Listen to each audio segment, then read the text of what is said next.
흔히 도파민 중독 시대라고 하죠. 인터넷 방송 구독자는 점점 더 자극적인 방송이나 컨텐츠를 찾게 되고 또 구독자의 기대에 부응하기 위해서 인터넷 방송인은 도를 넘는 경우가 많습니다.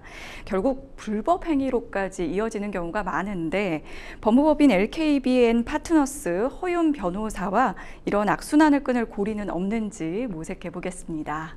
변호사님 안녕하세요. 안녕하세요. 최근에 인터넷 방송인 중에는 정말 지켜야 할 선을 넘었다 이런 모습을 좀 보여주는 경우가 있는데요. 어떻게 보시나요?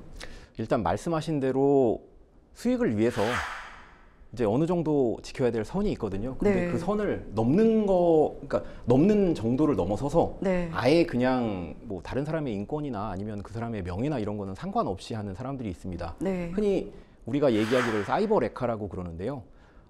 근데 이 사이버 레카가 요즘에만 국한된 상황은 아니에요. 뭐 10년, 20년 전에는 우리가 흔히 옐로우 저널리즘이라고 하죠. 네. 그 황색 언론, 타블로이드판 신문에 뭐 원색적인 사진, 그리고 선정적인 문구를 넣어가지고 수익을 추구하는 게 있었는데 요즘 이제 유튜브가 생기고 1인 미디어 시대가 되면서 이제 좀 바뀐 경향이 있거든요. 최근에 이제 미량 가해자, 신상 공개를 둘러싸고 이 유튜브들, 1인 미디어죠. 이 1인 미디어의 이 행위 자체가 정당하냐 정당하지 않냐에 대해서 매우 큰 논란이 있는데요. 사실 국민들은 어떻게 보면 통쾌하다는 말씀들을 많이 하세요. 왜냐하면 네. 20년 전에 그 성폭행 가해자들이 형사처벌을 받은 사람이 없습니다. 그러다 네. 보니까 이들의 신상이라도 공개가 돼야, 그래서 어떻게 보면은 이들의 명예를 땅으로 끌어내려야 그래야 이제 속 시원하다라는 얘기도 있는 반면에, 다른 한편에서는 이들의 행위 자체가 공익성을 위한 거라기보다는 어떻게 보면 수익을 쫓는 행위이기 때문에 그 앵커님께서 말씀하신 대로 이제 수익을 추구하는 그런 불법적인 컨텐츠를 올리기 때문에 이게 문제가 되는 거라고 생각을 합니다. 네. 사실 최근에 나온 뭐 조사 결과 중에는 신문 기사보다 유튜브 영상의 정치적 영향력이 더 크다 이런 조사 결과가 있더라고요. 편향적이고 좀 이런 유튜브나 또 가짜 뉴스에 대해서 수사기관은 좀 어떻게 대응을 하는 게 좋을까요? 사실 수사기관이 할 수 있는, 그러니까 이 피해자들이 원하는 거는 딱 하나밖에 없습니다. 신속하게 그리고 네. 확실하게 조사를 해달라. 인터넷이라는 게 한 번 게시물이 올라가게 되면 그걸 막을 수가 없습니다. 확산을 막을 수가 없고요. 확산을 막는다고 해도 이미 확산이 돼버린 게시물을 삭제하는 법도 어렵고, 내가 아무리 처리를 한다고 해도 어딘가에는 나에 대한 잘못된 사실이 남아 있어서 그게 결국에는 내 발목을 잡을 수도 있는 거거든요. 그렇기 때문에 이 피해자들이 가장 원하는 건 확실하게 그리고 빨리 이 문제를 해결을 해달라는 건데, 뭐 인력도 그렇고 조직도 그렇고 이런 여러 가지 문제 때문에 수사기관이 뭐 제대로 움직이지 못하는 거는 맞습니다. 그리고 네. 그 부분을 좀 보완을 하기 위해서는 뭐 대폭적인 지원이 필요할 것 같은데, 그런 것들은 이제 또 국회의원들이 해야 되는 거잖아요. 이제 입법으로 해결을 해야 될 문제이기 때문에 수사기관이 할 수 있는 영역은 아닌 거고, 수사기관이 아마도 이런 불법적인 컨텐츠나 이런 것들을 제작하는 유튜버들에 대해서는 대략 한 3가지 정도 혐의를 두고 수사를 할 수 있을 것 같습니다. 뭐 가장 이제 첫 번째로는 정보통신망법상 명예훼손죄, 정통망법상 명예훼손죄로 아마 수사를 할 수 있고요. 그리고 두 번째는 선거 기간에 뭐 낙선이나 아니면 공천, 그리고 이 당선을 목적으로 한 허위 사실을 얘기를 했을 경우에는 공직선거법이 적용이 될 수가 있고요.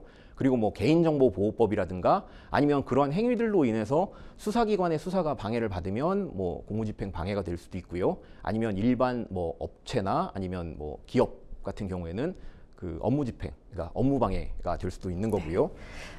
유튜브가 좀 처벌이 어렵다 이런 얘기를 많이 하는데 실제로도 그런가요? 예, 그 유튜브 처벌이 어렵다는 거는 본인의 얼굴을 밝히지 않는 유튜버들에 대해서는 좀 처벌이 어렵고요.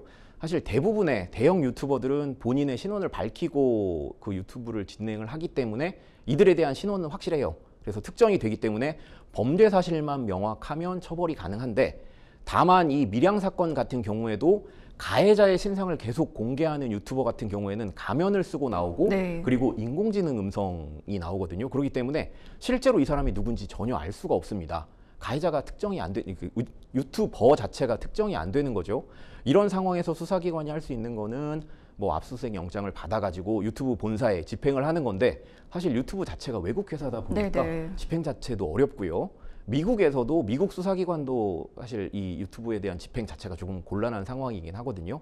그렇기 때문에 실제 누가 이 불법적인 콘텐츠를 찍었는지를 매우 알기가 어렵고, 그렇기 때문에 유튜버죠. 실제로 이런 불법적인 콘텐츠를 제작하고 보도하는, 방송하는 사람에 대한 처벌이 좀 어렵다고 볼 수 있습니다. 네, 이처럼 좀 온라인에서 유포되는 그런 극단적인 정치 콘텐츠가 불법적인 그런 행위로까지 좀 이어지고 있는 모습을 좀 보여주는데요.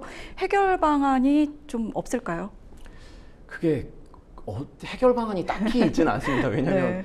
이게 돈과 연결된 거거든요.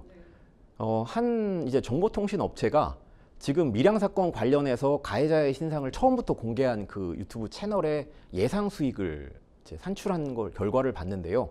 대략 한 1,800에서 2,000 정도 수익이 예상이 된다고 그러더라고요. 네. 그래서 월 한 2,000 정도 수익이면 한 1년이 지나면 뭐 2억 원이 훨씬 넘는 돈이죠. 네. 그리고 이 유튜버가 처벌을 받는다고 해도 정통망법상 처벌 이제 수위는 7년 이하 징역이나 5천만 원 이하의 벌금이기 때문에, 그리고 5천만 원도 잘 안 나옵니다. 몇천 정도가 나오는데, 네. 이 유튜버 같은 경우에는 대략 한 2달에서 3달 정도의 수익만 모으면 그 벌금을 충분히 낼 수가 있거든요. 그렇기 때문에 이 수익 자체를, 아무리 불법적인 콘텐츠를 올려도 이 수익 자체를 확보하는 게 가능하다면 이런 행위 자체는 근절이 되지 않을 거라고 생각을 하고요.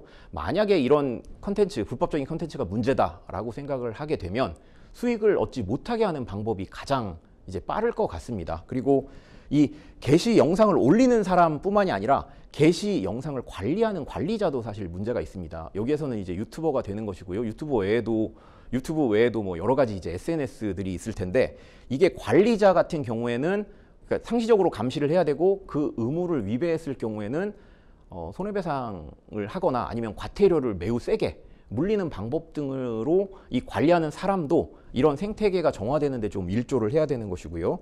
지금 현행 법보다는 좀 더 강화된 내용의 이제 법안이나 아니면 제재 조치를 좀 시행을 해야만 이런 상황이 좀 해결이 될 거라고 생각을 합니다. 네, 오늘 얘기는 여기까지 듣도록 하겠습니다.